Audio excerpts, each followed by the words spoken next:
చూస్ country delight, live better. ఇప్పుడే country delight app ని download చేసుకోండి. నమస్తే, welcome to Suman TV. Ration card కోసం దరఖాస్తు చేసుకున్న వాళ్ళు ఎలాంటి ఆందోళన చెందాల్సిన అవసరం లేదని మంత్రి నాదెండ్ల మనోహర్ స్పష్టం చేశారు. దరఖాస్తు చేసుకున్న వాళ్ళకి మధ్యకాలంలో కొన్ని సమస్యలు ఎదురవుతా ఉన్నాయి. అధికారుల నుంచే మీరు కొత్తగా దరఖాస్తు చేసుకున్నారా, దానికి రుజువేంటి, దానికి ఆధారం ఏంటి అని ప్రశ్నిస్తున్నారు క్షేత్రస్థాయిలో ఉన్నటువంటి కొంతమంది అధికారులు. మీరు కొత్తగా పెళ్లి చేసుకున్నారా, మీ పెళ్లికి సంబంధించిన ఫోటోలు కానీ పెళ్లి కార్డు కానీ ఏమైనా ఉంటే ఇవ్వండి, అప్పుడు మీకు రేషన్ కార్డు వస్తుంది అని చెప్తున్నారు కింద స్థాయిలో ఉన్నటువంటి అధికారులు. అయితే ఇది పై స్థాయికి వెళ్ళింది, మంత్రుల వరకు వెళ్ళడంతో దీని మీద ఒక క్లారిటీ ఇచ్చారు. రేషన్ కార్డు కోసం దరఖాస్తు చేసుకున్న వాళ్ళు ఎలాంటి ప్రూఫ్స్ ఇవ్వాల్సిన అవసరం లేదు. పెళ్లి ఫోటోలు కావచ్చు, కార్డులు కావచ్చు, సబ్మిట్ చేయాల్సినటువంటి అవసరం లేదు.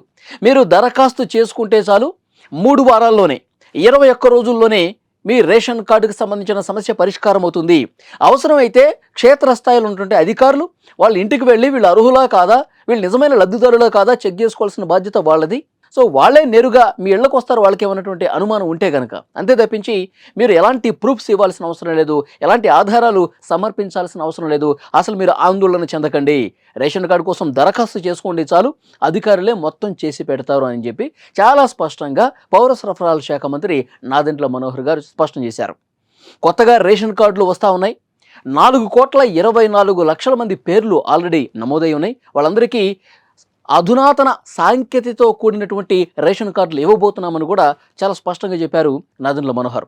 ఆ కార్డు ఏ విధంగా ఉంటుందంటే, మనకు పాన్ కార్డు లాగా డ్రైవింగ్ లైసెన్స్ కార్డ్స్ ఎలా అయితే ఉంటాయో అదే తరహాలో సాంకేతికతతో కూడిన QR కోడ్తో కూడినటువంటి కార్డ్స్ ఇష్యూ చేయబోతున్నట్టుగా తెలుస్తోంది.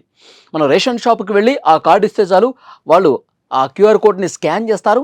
ఆ స్కాన్ చేస్తే డీటెయిల్స్ మొత్తం వచ్చేస్తాయి. ఈ రేషన్ కార్డులో ఎంతమంది మెంబర్స్ ఉన్నారు, వీళ్ళ కుటుంబ సభ్యులు ఎంతమంది, ఎన్ని కేజీలు రైస్ ఇవ్వాలి, ఇతర సరుకులు ఏ మేరకు ఇవ్వాలి, అన్నీ కూడా డీటెయిల్స్ వచ్చేస్తాయి. దాని ప్రకారం వాళ్ళకి ఆ రేషన్ సరుకులు అనేవి అందజేస్తారనమాట.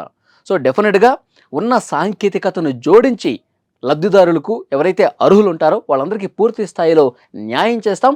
జూన్లోనే ఈ కొత్త కార్డులు కూడా జారీ చేస్తామని చెప్పారు. కొత్తగా దరఖాస్తు చేసుకున్న వాళ్ళకి ఎలాంటి భయాలు అవసరం లేదు. రేషన్ షాపులో నేరుగా ఆ కార్డు చూపించి తీసుకున్నటువంటి బాధ్యత ఈ కూటమి ప్రభుత్వం తీసుకుంటుంది.